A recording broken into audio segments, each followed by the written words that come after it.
Chicago's architectural heritage bears the stamp of many great visionaries, like Daniel Burnham and Louis Sullivan, by Frank Lloyd Wright and Ludwig Mies van der Rohe, and more recently, Helmut Jahn. And as contemporary architects follow in their very distinguished footsteps, owners of both public and private buildings continue to work hard to preserve the city's built legacy. So it was the hard work and commitment of nearly 24 of these building owners that were recognized recently with 2010 Landmark Awards. Our Landmark Awards recognize restoration, rehabilitation, adaptive reuse, as well as even new construction in our landmark districts. But most importantly, we want to see our landmarks continue to be kept in good condition, and that involves making modifications while still protecting the historic character. The winners were selected by the Commission on Chicago Landmarks from the nearly 2,000 projects it reviewed over the past year. The Commission works with homeowners, businesses, neighborhood organizations, and developers to preserve and maintain historic places. This is the 12th year for the honors, and the winners represent a cross-section of private homes and public places, like the Michigan Avenue Bridge. It's a major connection between north and south downtown. So really this was about repainting it, and then of course redoing the railings, and those are based on the historic design. We also incorporated the flagpoles, which weren't part of the original design, but they've become such a fixture of the bridge, people are familiar with them. And Buckingham Fountain, which garnered an award for its fresh landscaping. The facelift included bringing back elements of its 8 decades old design, like the copper fence. We had the oldest bronze foundry in Chicago work on repairs to it. It's pretty intricate in its design because at every other one of the legs, there's sort of an interlocking foundation system. And there's actually one whole section here that we had fabricated of new fencing section. Now, I would challenge you to find that one section where it's new material and not old. Another goal of the rehab was to improve accessibility to give everyone an opportunity to enjoy the splashy display and the skyline views. The easy-to-reach plaza upgrade also incorporated water management and conservation systems. This is the largest permeable paving project in the world, we think, at 5.2 acres, a little over 235,000 square feet.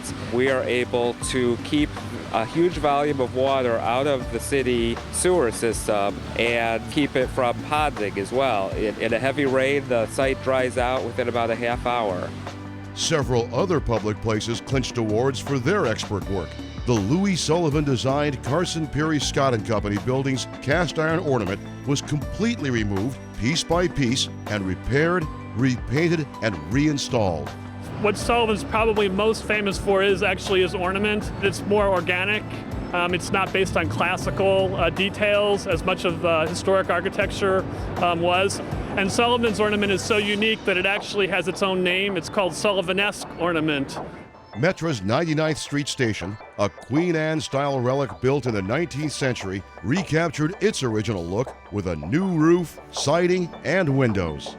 2 of the city's green spaces were saluted for their lush, family-friendly changes. The Palmer Square Playground, which has a new recreation trail, landscaping, and children's play area.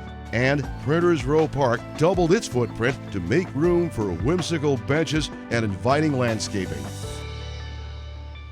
Many of the historic public buildings that receive landmark awards were designed by notable architects. Now, while they all help to enrich the built environment, some of them reflect the far-flung origins of the immigrants who settled in the city, like the On Leong Merchants Association building in Chinatown. We are delighted to receive the award. A lot of people come to visit Chinatown, and it's one of the tourist attractions. And so it recognizes kind of the hard work and the expense that, and the commitment that people have to maintain the building so it could be a treasure even for the future. The extensive renovations included repairing or replacing broken or missing pieces of the colorful and elaborate terracotta cladding, rebuilding masonry parapets, and replacing the roof. Another trend in the city's built environment is adaptive reuse, a process that converts buildings for new uses and retains their historic features. So the Lindemann and Hoverson Company's showroom and warehouse building in the East Garfield Park neighborhood garnered an award for demonstrating that a once shuttered industrial center can find new life as a residential building with nearly 70 units. All of our units have polished concrete, so it has a true industrial look. We also have black granite countertops, which you'd find in condominiums, along with under-the-counter mounted sinks. We have a custom-made aluminum shelving that was designed by a boat captain and us as owners in order to give it a very modern, artistic look. The building also incorporates features like a green roof, thermal windows, high-efficiency HVAC systems, and low VOC paint and carpeting designed to conserve resources and provide a healthy environment in which to live. Larry and I pride ourselves in creating developments that we ourselves would be proud to call home. So that's why we take the extra steps, that's why we take the extra care to really create something that, we can be proud of. Since the Landmark Awards were launched in 1999, nearly 300 unique places all across the city have been honored. Preserving these gifts from the past helps to ensure that the vitality of Chicago's historic neighborhoods doesn't slip away.